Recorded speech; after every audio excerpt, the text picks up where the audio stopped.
நல்லவாடு வடக்கு பகுதியில் நடைபெற்ற மாசிமக தீர்த்தவாரியில் துணைநிலை ஆளுநர் கைலாஷ்நாதன் கலந்து கொண்டு சுவாமி தரிசனம் செய்தார்.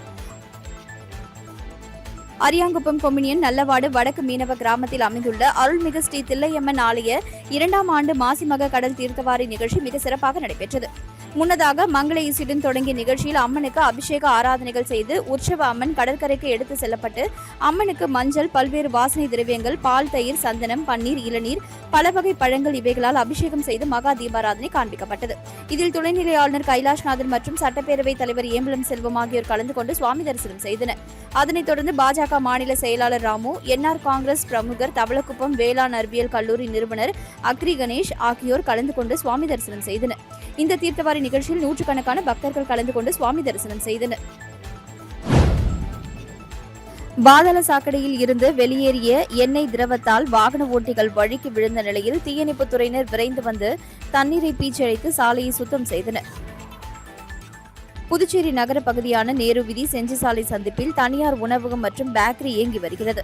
இதன் அருகில் உள்ள பாதாள சாக்கடையில் இருந்து கழிவுநீர் மற்றும் எண்ணெய் போன்ற திரவம் வெளியேறி சாலையில் தேங்கியது. இதனால் 10க்கும் மேற்பட்ட வாகன ஓட்டிகள் சறுக்கி விழுந்தனர். இதுகுறித்து தகவல் அறிந்த தீயணைப்பு படையினர் விரைந்து வந்து தண்ணீரை பீச்சடித்து சாலையை சுத்தம் செய்தனர். இதனால் சுமார் 1 மணி நேரத்திற்கு மேலாக போக்குவரத்து பாதிக்கப்பட்டது. அரசு மருத்துவமனையில் பணியாற்றும் ஒப்பந்த துப்புரவு தொழிலாளர்கள் சம்பள உயர்வு கேட்டு 1 மணி நேரம் பணியை புறக்கணித்து போராட்டத்தில் ஈடுபட்டனர். புதுச்சேரி அரசு மருத்துவமனையில் தனியார் மூலம் ஒப்பந்த துப்புரவு பணியாளர்கள் ஓராண்டிற்கு மேலாக பணியாற்றி வருகின்றனர். இவர்களுக்கு சம்பள உயர்வு வழங்க வேண்டும் என பல மனுக்கள் கொடுத்தும் தொழிலாளர் துறையிடம் புகார் தெரிவித்தும் நடவடிக்கை எடுக்கப்படவில்லை. இதனால் அரசு பொது மருத்துவமனை மற்றும் அனைத்து ஆரம்ப சுகாதார நிலையம் முன்பு இன்று துப்புரவு பணியாளர்கள் 1 மணி நேர பணி புறக்கணிப்பு போராட்டத்தில் ஈடுபட்டனர். அவர்களுக்கு ஆதரவாக பாமக தொழிற்சங்கத்தினர் போராட்டத்தில் ஈடுபட்டனர். தற்பொழுது வழங்கும் 10,000 ரூபாய் சம்பளத்திற்கு பதிலாக குறைந்தபட்சம் 15,000 ரூபாய் சம்பளம் வழங்க வேண்டும் என வலியுறுத்தினார்கள். மாசிமக தீர்த்தவாரியை ஒட்டி வைத்திக்குப்பம் கடற்கரையில் பந்தல் அமைக்கும் பணி தீவிரமாக நடைபெற்று வருகிறது. மாசிமகத்தை முன்னிட்டு ஆண்டுதோறும் புதுச்சேரி வைத்திக்குப்பம் கடற்கரையில் தீர்த்தவாரி நிகழ்ச்சி நடத்தப்படுவது வழக்கம். இந்த ஆண்டிற்கான தீர்த்தவாரி நிகழ்ச்சி நாளை நடக்கிறது.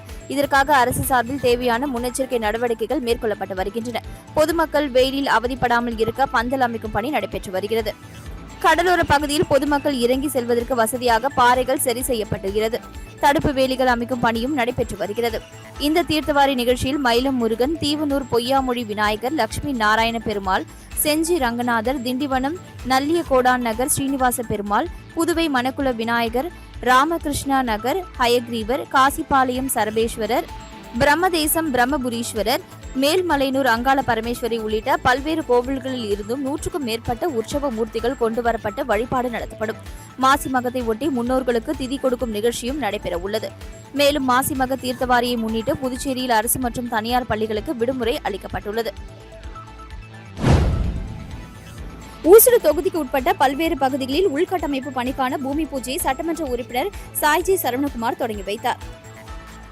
ஊசுடு தொகுதிக்கு உட்பட்ட சேந்தனத்தம், பாண்டியன் நகரில் முதல் தெரு, 2ஆம் தெரு மற்றும் 3ஆம் தெரு ஆகிய பகுதிகளில் தார் சாலை அமைக்கும் பணி 28,90,000 ரூபாய் மதிப்பீட்டிலும், உஷ்டேரி கன்னியம்மன் கோல்டன் சிட்டிக்கு கருங்கல் சாலை அமைக்கும் பணி 6,60,000 ரூபாய் மதிப்பீட்டிலும், உஷ்டேரி ஸ்ரீராம் நகருக்கு கருங்கல் சாலை அமைக்கும் பணி 14,80,000 ரூபாய் மதிப்பீட்டிலும், கூடப்பாக்கம் சப்தகிரி அவென்யூ பகுதிக்கு கருங்கல் சாலை அமைக்கும் பணி 29,30,000 ரூபாய் மதிப்பீட்டிலும், பிள்ளையார்குப்பம் சுப்புலட்சுமி நகருக்கு கருங்கல் சாலை அமைக்கும் பணி 8,90,000 ரூபாய் மதிப்பீட்டிலும், ராமநாதபுரம் அமிர்தா கார்டன் பகுதிக்கு கருங்கல் சாலை அமைக்கும் பணி 29,30,000 ரூபாய் மதிப்பீட்டிலும், கரசூர் சுப்ரீம் நகர் பகுதிக்கு புதிய குடிநீர் குழாயுடன் கூடிய கருங்கல் சாலை அமைக்கும் பணி 20 லட்சம் ரூபாய் மதிப்பீட்டிலும் என மொத்தம் 1,37,80,000 ரூபாய் மதிப்பீட்டிலான பல்வேறு உள்கட்டமைப்புக்கான பூமி பூஜையை சட்டமன்ற உறுப்பினர் சரவணகுமார் தொடங்கி வைத்தார். இந்நிகழ்ச்சியில் உதவி பொறியாளர் சத்யநாராயணா, இளநிலை பொறியாளர் பிரதீபன், தொகுதி தலைவர் முத்தாலு முரளி, சாலை மற்றும் குடிநீர் பொறுப்பாளர் கருணாகரன் உட்பட கூட்டணி கட்சியினர், சட்டமன்ற உறுப்பினரின் ஆதரவாளர்கள், பாஜக கட்சி நிர்வாகிகள் என ஏராளமானோர் கலந்து கொண்டனர். புதுச்சேரி, காரைக்காலில் தனியார் பள்ளிகளில் +2 பொதுத் தேர்வு துவங்கிய நிலையில் 7,332 மாணவ மாணவிகள் எழுதினர். புதுச்சேரி அரசு பள்ளிகள் CBSE பள்ளியாக மாற்றப்பட்ட நிலையில் கடந்த பிப்ரவரி 17ஆம் தேதி முதல் 10 மற்றும் 12ஆம் வகுப்புகளுக்கு மாணவர்களுக்கு CBSE பொதுத் தேர்வு துவங்கி நடைபெற்று வருகிறது. அதே சமயம் தமிழ்நாடு பாடத்திட்டத்தின் கீழ் புதுச்சேரி மற்றும் காரைக்காலில் இயங்கி வரும் அரசு நிதியுதவி பெறும் பள்ளிகள் மற்றும் தனியார் பள்ளிகளில் +2 பொதுத் தேர்வு துவங்கியது. புதுச்சேரி பகுதியில் 20 மேல்நிலை தேர்வு மையங்களும், காரைக்கால் பகுதியில் 5 மேல்நிலை தேர்வு மையங்களும் தேர்வு நடைபெற்றது. இப்பணியில் மைய முதன்மை கண்காணிப்பாளர்கள், துறை அலுவலர்கள், பறக்கும் படை அலுவலர்கள், நிலையான படை அலுவலர்கள், வழித்தட அலுவலர்கள் மற்றும் அறை கண்காணிப்பாளர்கள் ஈடுபட்டனர். புதுச்சேரி பகுதியில் +2 தேர்வினை 84 தனியார் பள்ளியைச் சேர்ந்த 6979 பள்ளி மாணவர்களும் 173 தனி தேர்வர்களும் தேர்வு எழுதினர். காரைக்கால் பகுதியில் +2 தேர்வினை 16 தனியார் பள்ளியைச் சேர்ந்த 606 பள்ளி மாணவர்களும் 112 தனி தேர்வர்களும் தேர்வு எழுதினர். முதல் நாளான இன்று மொழிப்பாட தேர்வு நடைபெற்றது. தமிழ், ஹிந்தி, பிரெஞ்சு, சமஸ்கிருதம் ஆகிய மொழிப்பாடங்களில் மாணவ மாணவிகள் தேர்வு எழுதினர். இன்று துவங்கிய +2 பொதுத் தேர்வானது இம்மாதம் 26ஆம் தேதி வரை நிறைவடைகிறது. இதைத் தொடர்ந்து 10ஆம் வகுப்பு பொதுத் தேர்வு மார்ச் 10ஆம் தேதி தொடங்கி ஏப்ரல் 6ஆம் தேதி வரை நடக்கிறது. மணவெளி சட்டமன்ற தொகுதி தவளக்குப்பம், இளவரசன் நகர் மற்றும் பூரணாங்குப்பம் பகுதியில் அரியாங்குப்பம் கொம்யூனியன் பஞ்சாயத்து மூலம் 30 லட்சம் ரூபாய் திட்ட மதிப்பீட்டில் சாலை மற்றும் கழிவுநீர் வாய்க்கால் அமைக்கும் பணியினை சட்டப்பேரவைத் தலைவர் ஏம்பலம் செல்வம் தொடங்கி வைத்தார். மணவெளி சட்டமன்ற தொகுதி தவளக்குப்பம், இளவரசன் நகர் பகுதியில் விடுபட்ட சாலைகளுக்கு 13,76,000 ரூபாய் திட்ட மதிப்பீட்டில் கருங்கல் சாலை அமைக்கும் பணி, பூரணாங்குப்பம், அங்காளம்மன் நகர் பகுதியில் உள்ள சாலைகளுக்கு 4,20,000 ரூபாய் திட்ட மதிப்பீட்டில் கருங்கல் சாலை அமைக்கும் பணி மற்றும் பூரணாங்குப்பம் அங்காளம்மன் கோவில் அருகில் உள்ள முழியன் குளத்திற்கு 11,12,000 ரூபாய் திட்ட மதிப்பீட்டில் வடிகால் வாய்க்கால் அமைக்கும் பணி ஆகிய பணிகளை தொகுதியின் சட்டமன்ற உறுப்பினரும் சட்டப்பேரவைத் தலைவருமான செல்வம் அந்தந்த பகுதிகளில் நடைபெற்ற பூமி பூஜையில் கலந்து கொண்டு பணிகளை தொடங்கி வைத்தார். இந்நிகழ்ச்சியில் அரியாங்குப்பம் கொம்யூனியன் பஞ்சாயத்து ஆணையர் விநாயகமூர்த்தி, உதவி பொறியாளர் நாகராஜன், இளநிலை பொறியாளர் சரஸ்வதி மற்றும் அந்தந்த பகுதி முக்கிய பிரமுகர்கள், ஊர் பொதுமக்கள் இதில் கலந்து கொண்டனர். உழவர்கரை தமிழக வெற்றிக் கழகம் சார்பில் மகளிர் நிர்வாகிகளுக்கான ஆலோசனைக் கூட்டம் வழக்கறிஞர் சசிபாலன் தலைமையில் நடைபெற்றது. புதுச்சேரி மாநிலம் உழவர்கரை தொகுதி தமிழக வெற்றிக் கழகம் சார்பாக வழக்கறிஞர் சசிபாலன் மற்றும் தொகுதி தலைமை நிர்வாகி ராஜசேகர் ஏற்பாட்டில் ரெட்டியார்பாளையம், சுதாநகர் பகுதியில் உழவர்கரை தொகுதி மகளிர் நிர்வாகிகளுக்கான ஆலோசனைக் கூட்டம் நடைபெற்றது.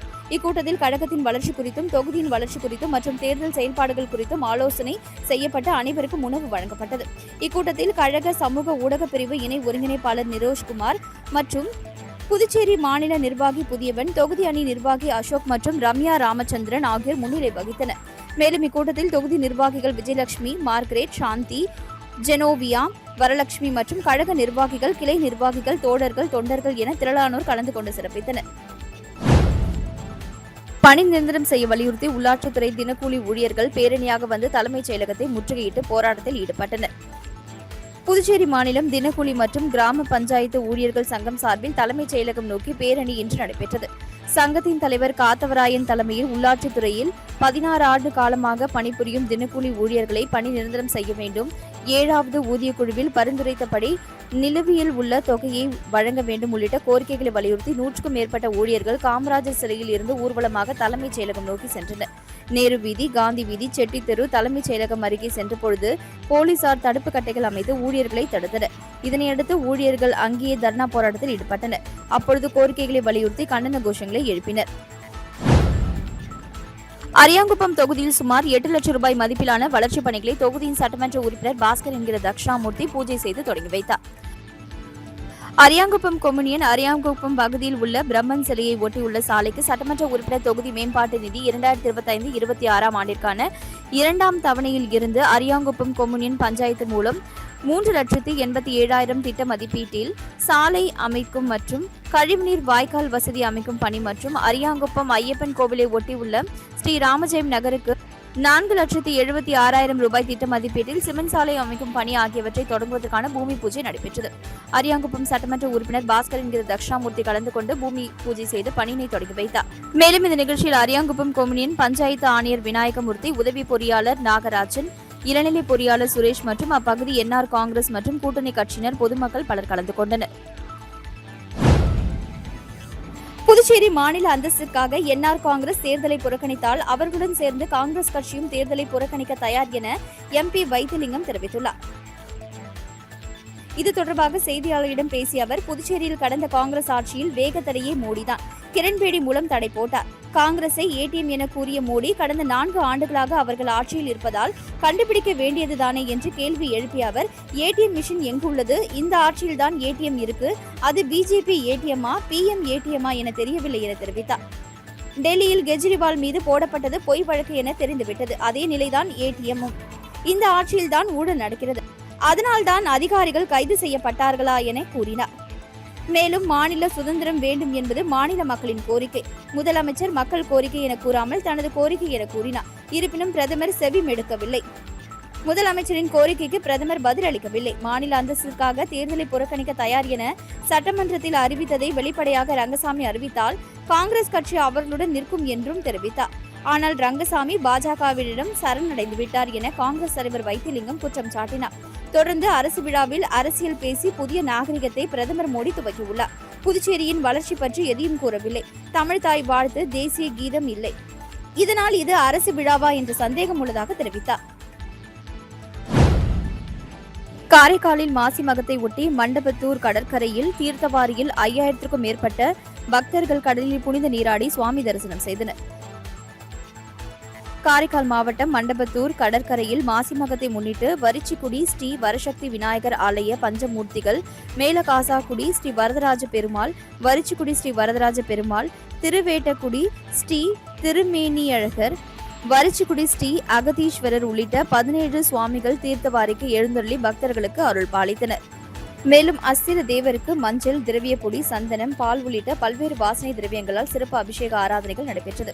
அதனைத் தொடர்ந்து தீர்த்தவாரி நடைபெற்றது. அப்பொழுது சுவாமிகளை பக்தர்கள் சுமந்து அலைகளுக்கு இடையே சென்று சுற்றி வந்தனர். கடற்கரையில் குவிந்திருந்த பக்தர்கள் கடல் நீரை வாரி சுவாமியின் மேல் அடித்து ஆரவாரம் செய்தனர். அதனைத் தொடர்ந்து சுவாமிகளுக்கு மகா தீபாராதனை நடைபெற்றது.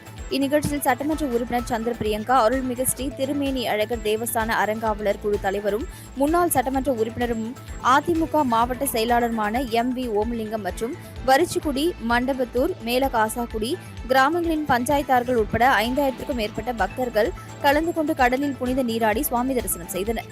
அதிகப்படியான பக்தர்கள் குவிந்ததால் காவல்துறையினர் பலத்த பாதுகாப்பு ஏற்பாடுகளை செய்திருந்தனர். காரைக்கால் மாவட்ட தமிழ்நாடு முஸ்லிம் முன்னேற்ற கழகத்தின் சார்பில் முகைதீன் பள்ளிவாசல் முன்பு மெழுகுவர்த்தி ஏந்தி ஈரான் உச்ச தலைவர் கோமேனிக்கு அஞ்சலி செலுத்தியதுடன் இஸ்ரேல், அமெரிக்காவை கண்டித்து ஆர்ப்பாட்டத்தில் ஈடுபட்டனர். புதுச்சேரி மாநிலம் காரைக்காலில் ரமலான் மாதம் தற்பொழுது நடைபெற்று வரும் நிலையில் இரவு 10 மணி அளவில் தொழுகை முடித்த இஸ்லாமியர்கள் தமிழ்நாடு முஸ்லிம் முன்னேற்ற கழக மாவட்ட தலைவர் அப்துல் ரஹீம் தலைமையில் முகைதீன் பள்ளிவாசல் எதிரே இஸ்ரேல், அமெரிக்க, ஈரான் மீது நடத்திய போர் தாக்குதலை கண்டித்து மெழுகுவர்த்தி ஏந்தி கண்டன ஆர்ப்பாட்டத்தில் ஈடுபட்டனர். ஆர்ப்பாட்டத்தின் பொழுது ஈரான் போரில் கொல்லப்பட்ட ஈரானின் உச்ச தலைவர் கோமேனிக்கு மெழுகுவர்த்தி ஏந்தி அஞ்சலி செலுத்தியதுடன் போர் என்ற பெயரில் ஈரானின் உச்ச தலைவர் கோமேனியை குடும்பத்துடன் கொல்லப்பட்டதற்கு இஸ்ரேல், அமெரிக்காவை கண்டித்து கோஷங்களை எழுப்பினர். ஆரோவில்லில் தண்ணீர் பற்றாக்குறையை தீர்க்கும் வகையில் ஜெர்மன் தொழில்நுட்பத்துடன் அட்மாஸ் பாக்ஸ் அமைக்கப்பட்டுள்ளது. ஆரோவில் சர்வதேச நகரில் தண்ணீர் பற்றாக்குறையை தீர்வாக ஜெர்மன் நாட்டின் நவீன தொழில்நுட்பமான அட்மாஸ் பாக்ஸ் அதிகாரப்பூர்வமாக அறிமுகம் செய்யப்பட்டுள்ளது. ஆரோவில் அறக்கட்டளையின் செயலாளர் ஜெயந்தி ரவி இதனை தொடங்கி வைத்தார். இது நிலையான மற்றும் பரவலாக்கப்பட்ட நீர் உற்பத்தி துறையில் ஒரு முக்கிய மைல்கல்லாக கருதப்படுகிறது. ஆரோவில் பார்வையாளர் மையத்தில் நிறுவப்பட்டுள்ள இந்த அட்மாஸ் பாக்ஸ் காற்று ஈரப்பதத்திலிருந்து தூய குடிநீரை எடுக்கும் வளிமண்டல நீர் உற்பத்தி தொழில்நுட்பத்தை கொண்டு செயல்படுகிறது. இதன் மூலம் நிலத்தடி நீரை சுத்திகரிப்பதோடு எதிர்காலத்தில் மழைநீர் சேகரிப்பு திட்டங்களையும் இதனுடன் இணைக்க திட்டமிடப்பட்டுள்ளது. இந்த அமைப்பு முழுமையாக சூரிய சக்தியில் இயங்கக்கூடியது. 13 கிலோவாட் சூரிய ஆற்றல் தகடுகள் மற்றும் உயர் திறன் கொண்ட பேட்டரி சேமிப்பு வசதிகளுடன் மின்சார கிரிட் உதவியின்றி 24 மணி நேரமும் தடையின்றி இது செயல்படுகிறது. இந்த திட்டம் பல்வேறு அமைப்புகளின் கூட்டு முயற்சியால் முன்னெடுக்கப்பட்டுள்ளது. ஆரோவில் அறக்கட்டளை, ஆரோவில் எனர்ஜி, பிராக்டஸ், சுமார் கன்ஸ்ட்ரக்ஷன் சர்வீஸ், அக்வாடைன் மற்றும் அக்வோ ஆகிய நிறுவனங்கள் இணைந்து இத்தொழில்நுட்பத்தை செயல்படுத்தியுள்ளன. இத்தொழில்நுட்ப வசதிகளை தாண்டி ஸ்டெம்லேண்ட் போன்ற அமைப்புகளுடன் இணைந்து நிலையான தொழில்நுட்பம் குறித்த விழிப்புணர்வை உள்ளூர் இளைஞர்களுக்கு வழங்குவதிலும் இந்த திட்டம் முக்கிய பங்காற்றுகிறது. இந்திரா நகர் தொகுதிக்கு உட்பட்ட தர்மாபுரி பகுதியில் 74,74,000 ரூபாய் மதிப்பீட்டில் பல்வேறு பணிகளை தொகுதியின் சட்டமன்ற உறுப்பினரும் அரசு கொறடாவுமான AKD ஆறுமுகம் பூமி பூஜை செய்து தொடங்கி வைத்தார். இந்திரா நகர் தொகுதிக்குட்பட்ட தர்மாபுரி புரட்சி தலைவி நகரில் மகளிர் மற்றும் குழந்தைகள் மேம்பாட்டுத்துறை சார்பில் 38,96,000 ரூபாய் மதிப்பீட்டில் புதிய அங்கன்வாடி மையம் கட்டும் பணிக்கான பூமி பூஜை நிகழ்வு நடைபெற்றது. இதில் சிறப்பு விருந்தினராக தொகுதி சட்டமன்ற உறுப்பினரும் அரசு கொறடாவுமான ஏகேடி ஆறுமுகம் கலந்து கொண்டு பணிகளை பூமி பூஜை செய்து தொடங்கி வைத்தார். இதில் மகளிர் மற்றும் குழந்தைகள் மேம்பாட்டுத்துறை இயக்குநர் முத்துமீனா, கட்டிடங்கள் மற்றும் சாலைகள் கோட்ட செயற்பொறியாளர் வைத்தியநாதன், உதவி பொறியாளர் குலோத்துங்கன், இளநிலை பொறியாளர் ஸ்ரீராம் சங்கர் மற்றும் ஊர் முக்கிய பிரமுகர்கள், பொதுமக்கள் பலர் கலந்து கொண்டனர். இதேபோல உழவர்கரை நகராட்சி சார்பில் தர்மாபுரியில் உள்ள வண்ணாரங்குளத்தை 29,29,000 ரூபாய் மதிப்பீட்டில் சீரமைக்கும் பணி மற்றும் தர்மாபுரி சந்தைத்தோப்பு குறுக்கு வீதியில் 5,09,000 ரூபாய் மதிப்பீட்டில் சிமெண்ட் சாலை அமைக்கும் பணி உள்ளிட்ட பல்வேறு பணிகள் என மொத்தம் 74,74,000 ரூபாய் மதிப்பீட்டிலான பணிகள் அரசு கொறடா ஏகேடி ஆறுமுகம் பூமி பூஜை செய்து தொடங்கி வைத்தார். இதில் உழவர்கரை நகராட்சி ஆணையர் அருண் ஐயாவு, செயற்பொறியாளர் மலைவாசன், உதவி பொறியாளர் கலிவரதன், இளநிலை பொறியாளர் முத்தையன் மற்றும் ஊர் முக்கிய பிரமுகர்கள், பொதுமக்கள் பலர் கலந்து கொண்டனர். இதேபோல தர்மாபுரி சந்தைத்தோப்பு பகுதியில் 35,89,000 ரூபாய் மதிப்பீட்டில் புதியதாக கட்டப்பட்டுள்ள கலையரங்கத்தை மக்கள் பயன்பாட்டிற்கு அரசு கொறடா ஏகேடி ஆறுமுகம் திறந்து வைத்தார்.